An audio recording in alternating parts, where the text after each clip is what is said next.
మన ప్రభు అయిన యేసుక్రీస్తు నామములో మీ అందరికి వందనాలు. దేవుని మాటలిందాం కూర్చొని చెప్తాడు. యేసు ప్రభుని యూదులంతా పరిచయులు వీళ్ళు ఉన్నారు కదా,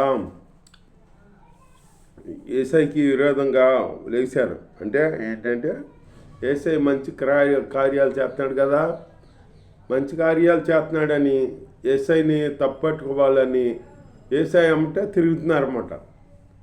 ఎక్కడ తిరుగుతాడా, ఏం చేస్తే మనం పట్టుకోవాలి అని తిరుగుతున్నారు పరిచయులు, వీళ్ళందరూ శాస్త్రులు. తిరుగుతుంటే ఒకసారి ఆ కాలమందు యేసు విశ్రాంతి దినమున పంట చేనులో పడి వెళ్తున్నాడు అనమాట. శిష్యులు ఉంటారు కదా, ఆ శిష్యులేమో ఒడ్డు దూసుకుని తింటున్నారన్నమాట. చూసుకుని తింటుంటే ఆ దానికి ఏం భాగ్యం, అది దాంట్లో తప్పెట్టుకోవాలని చూస్తున్నారు వీళ్ళు. మీ శిష్యులు చేయకూడని పని ఎందుకు చేస్తున్నారో, ఎందుకు చూసుకుని తింటున్నారు ఎందుకని పరిచయలు చూసి, ఇదిగో విశ్రాంతి దినమున చేయకూడని పని మీ శిష్యులు చేస్తున్నారేంటి అని అడిగారన్నమాట. దేవుని స్తోత్రం అని అడిగారన్నమాట. ఇప్పుడు వాళ్ళు చేసినందుకు కాదు వీళ్ళు అడిగింది, ఏసయ్య ఏం చెబుతాడో అని తప్పు పట్టుకోవాలని ఏసైలో వీళ్ళు ప్రయత్నం. అప్పుడు ఏసై అన్నాడు, విశ్రాంతి దినాన్ని చేయకూడని పని చేశారు కదా. దావీదు తాను తనతో కూడా ఉన్నవారు ఆకలి కొని ఉండగా దావీదు చేసిన దాన్ని గురించి మీరు చదవలేదా అన్నాడు దేవుడు. దావీదుతో ఉన్న సైన్యం ఆకలి కొన్నప్పుడు వాళ్ళు ఏం చేశారంటే దేవాలయంలోకి వెళ్ళి యాజకులే తప్ప వేరే వాళ్ళు తినకూడన రొట్లు వీళ్ళు తీసుకుని తిన్నారన్నమాట. వీళ్ళు తీసుకొని తిన్నారు. అది చెబుతున్నాడు దేవుడు యేసయ్య. వాళ్ళు తిన్నారు కదా అది అని అడిగాడు, చెప్పాడు. దేవాలయంలో విశ్రాంతి దినమును నిర్దోషులై ఉన్నారని మీరు ధర్మశాస్త్రం చదవలేదా? దేవాలయం కంటే గొప్పవాడు ఇక్కడ ఉన్నాడని మీతో చెప్తున్నాను. దేవాలయం కంటే గొప్పవాడు ఉన్నాడని చెబుతున్నాడు యేసయ్య. ఆయన అక్కడ నుండి వెళ్ళి వారి సమాజ మందిరంలో ప్రవేశించినప్పుడు ఇదిగో ఓస చేయగలవాడు కనబడేను. వారు ఆయన మీద నేరము మోపవాలేనని విశ్రాంతి దినమున స్పష్టపరుచుట న్యాయమా అని ఆయనను అడిగిరి. అందుకాయన, మీలో ఏ మనిషికైనాను ఒక గొర్రె ఉండి అది విశ్రాంతి దినమున గుంటలో పడిపోయిందనుకో, పడిన వేళ దాన్ని పట్టుకొని పైకి తీడా గొర్రె కంటే మనుషుడు ఎంతో శ్రేష్ఠుడు. కాబట్టి విశ్రాంతి దినమున మేలు చేయుట ధర్మమే అని చెప్పాను. అంటే గొర్రె కంటే మనిషి ఎంతో శ్రేష్ఠుడు అని చెబుతున్నాను అనమాట. ఇక విశ్రాంతి దినం అంటున్నారు మీరు, విశ్రాంతి దినంలో పని చేయకూడదు అంటున్నారా? విశ్రాంతి దినంలో మీకు గొర్రె ఉందనుకో, గొర్రె గోతులో పడిపోయిందనుకో, ఆ గోతుని మీరు గోతులను తీరా అట్ట వదిలేస్తారా అన్నాడు. తీస్తారు కదా. వాటికంటే గొర్రె కంటే శ్రేష్ఠుడు మనుషుడు అని చెప్పాడు మాట. అందుకనే విశ్రాంతి దినమున మేలు చేయటం మంచిదే అని చెప్పాడు యేసయ్య. మంచిదే. వీళ్ళు ఏంటంటే యేసయ్యని తప్పట్టుకోవాలని తప్పట్టుకుని యేసయ్యని తప్పు చూపించి యేసయ్యని చంపాలని చూస్తున్నారు మాట వీళ్ళు. అంటే యేసయ్య ఉంటే వీళ్ళ వ్యాసాలు కుదురుతల్లా, వీళ్ళు అనుకున్న పని జరుగుతల్లా, వీళ్ళ మాట జనం లెక్క చేస్తల్లా. యేసయ్యని అమ్మితే యేసయ్య మంచి కార్యాలు చేస్తున్నాడు కదా, యేసయ్య అమ్మితే వీళ్ళు వెళ్ళిపోతుంటే వీళ్ళకి ఇంకేంటి వీళ్ళకి మంట ఎత్తిపోతుంది. ఆయన వెనకాల వెళ్ళిపోతున్నారో ఆయన ఉంటే మన నేస్తాలు కుదరవా, ఆయన ఎట్టగొట్టి తప్పులు పట్టుకుని అక్కడ పెద్దలకు చెప్పి ఎట్టగొట్టి చంపించాలి ఇతరులని అని ప్రయత్నం చేస్తున్నారు. వాళ్ళు ప్రయత్నం చేస్తుంటే ఎక్కడా కుదురుతులేదన్నమాట. అంతటా పరిచయలు వెలుపలికి పోయి ఆయనను ఎలాగూ సంహరించుదామా అని ఆయనకు విరోధంగా ఆలోచన చేశారంట. ఎలాగ సంహరించుదామా ఇన్ని అని ఆలోచన చేశారు. అంటే ఎక్కడ ఎందులో తప్పు దొరుకుతులా, యేసయ్య మీద తప్పు మోగుదామని చూస్తున్నారు వీళ్ళు.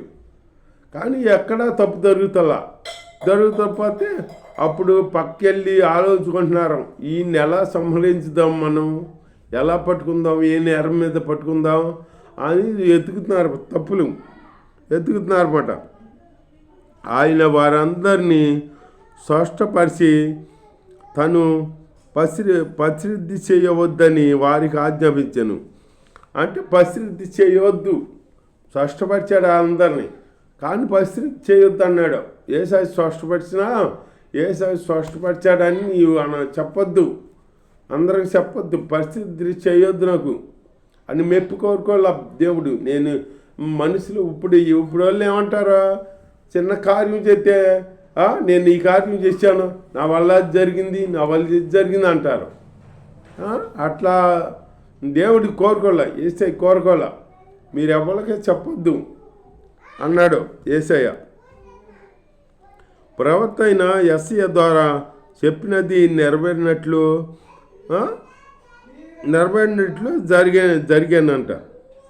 ఇదిగో ఈయన నా సేవకుడు, ఈయనను నేను ఏర్పరచుకుంటేని, ఈయన నా ప్రాణమునకు ఇష్టుడైన నా ప్రియుడు, ఈయన మీద నా ఆత్మ ఉంచదను, ఈయన ఆజ్ఞలకు న్యాయ విధులని పసురము చేయును.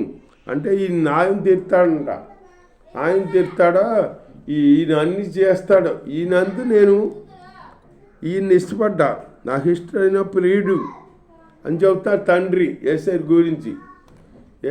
గురించి తండ్రి చెబుతున్నాడు, నాకు ఇష్టమైన ప్రియుడు ఈయన మాట వినండి అని చెబుతున్నాడు మాట.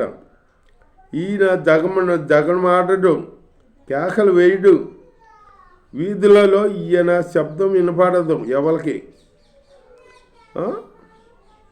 అని చెబుతున్నాడు అన్నమాట. అట్లాగే దేవుని బిడ్డలైన మనం కాడ ఈదులో ఎవరికి మనం గొడవాడే బిడ్డలు ఉండకూడదు.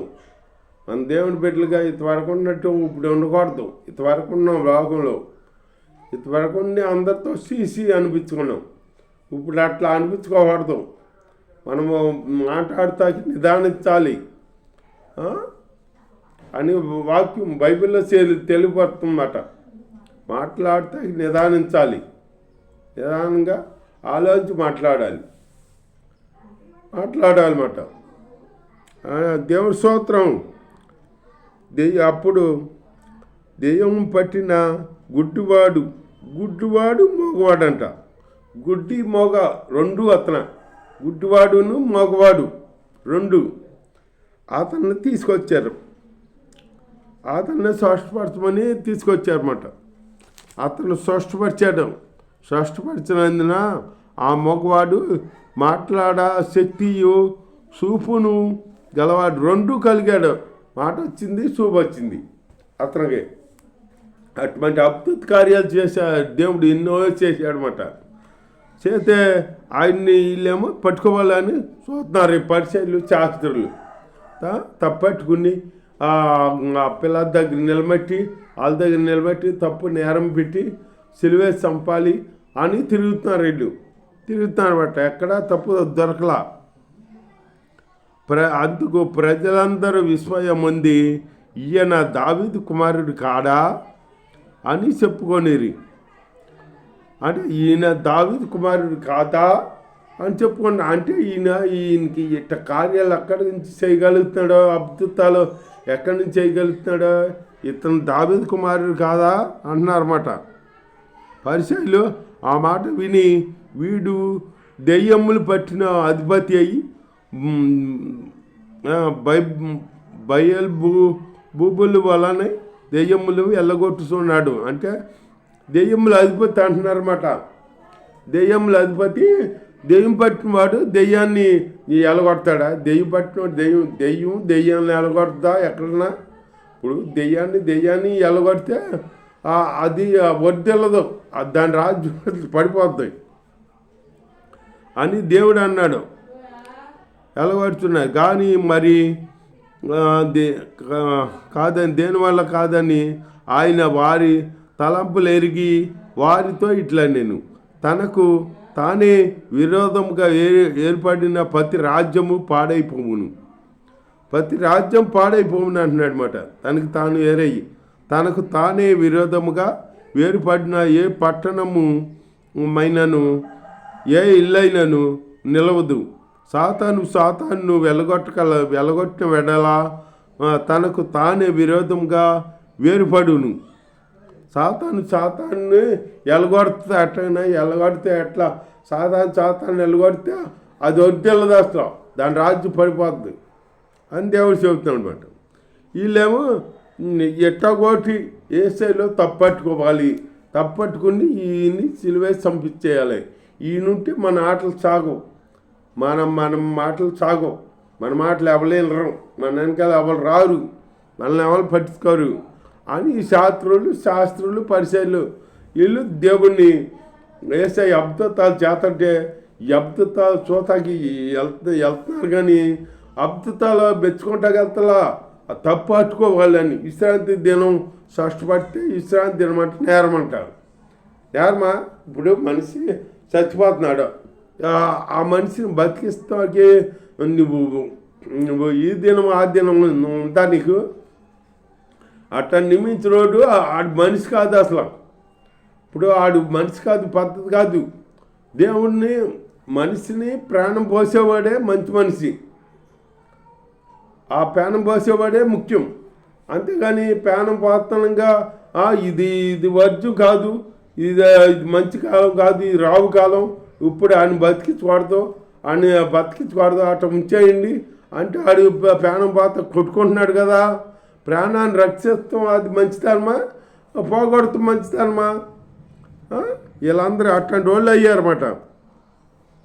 కాబట్టి వారే మీకు తీర్పులై ఉందరు, వారే తీర్పులై ఉన్నారన్నమాట. దేవుని ఆత్మ వలన నేను దెయ్యములను వెళ్ళగొట్టుస్తున్న ఎడల నిత్యము దేవుని రాజ్యము నా వద్దకు వచ్చి ఉన్నది. ఒకడు మొదట బలవంతుని బంధింపని ఎడల ఎలాగో ఆ బలవంతుని ఇంటిలో సొచ్చి అతని సామాగ్రి దోచుకోగలడు అంటే ఇప్పుడు బలవంతుడు అయితేనే ఈ దెయ్యాన్ని ఎలగొట్టగలడు, అంతే కదా. ఇప్పుడు దెయ్యానికంటే ఎక్కువగా కార్యాలు చేయాలి. ఇప్పుడు దెయ్యానికి ఉన్న అధికారం ఉందనుకో, దెయ్యానికి కొద్ది శక్తులు ఉంటాయి, ఆ శక్తులు కన్నా పై శక్తులు ఉన్నవాడు ఎలగొట్టగలడు దెయ్యాన్ని, అంతే కదా. ఆ దేవుడు మరి దెయ్యం కంటే ఎక్కువ దేవుడు ఎదురు నిలవలేదు అసలు. దెయ్యంకి తెలుసు, దెయ్యమే చెబుతుంది దేశమైకి దేవుడు కుమారుడు అని దెయ్యం చెబుతుంది. కానీ ఈ మనుషులు గుర్తించలేకపోతున్నారు దేవుడు కుమారుడని. గుర్తించకుండా ఆయన్ని వెంటాడి వెంబడించి ఆయన్ని తప్పట్టుకుని ఆయన్ని సిలువేసి చంపించాలని వీళ్ళు చూస్తున్నారు అనమాట.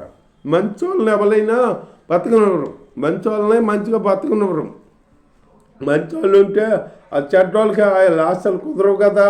వాళ్ళేమో పనులు పాటలు చేయకుండా ఏదో తంత్రాలు చేసుకుంటూ మనుషులు పేద వాళ్ళని మాసం పుచ్చుకుంటూ బతికేవాళ్ళు. ఈయనేమో మంచి పనులు చేస్తున్నాడు కదా, ఇంకా వాళ్ళు ఎవరు లెక్క చేస్తారో వాళ్ళ మాట ఎవరు వింటలేదు కదా. అందుకని వాళ్ళకే మన మాట ఎవరు వింటలేదు, ఈయనుంటే మన ఆటలు సాగవు అని వాళ్ళు ఈయనలో తప్పట్టుకుని ఎట్టగొట్టి పెద్ద దగ్గర నిలబెట్టి చంపించేయాలని చూస్తున్నారు వీళ్ళు. అక్కడ కుదురుతలేదు మాట. అందుకైనా మీలో ఏ మనిషినికైనాను అన్న గొర్రె ఉంటే అది చెప్పాడన్నమాట. అట్లాగా చేయడా ప్రాణానికంటే ఎక్కువ ఈ రోజు మంచిది కాదు, ఆ రోజు మంచిది కాదు అంటారు. రోజు కాదు అక్కడ చూసుకునేది, ప్రాణం పోయేటప్పుడు నిలబెట్టాలి పాలు. అదే గొప్పతనం. అట్లాగా మనం నిలబెట్టే బిడ్డలుగా ఉండి ప్రార్థన చేసుకుంటూ ఆయన ముందుకు సాగుతుంది. దేవుడి వాక్యం దీవించుగాక. ఆమేన్.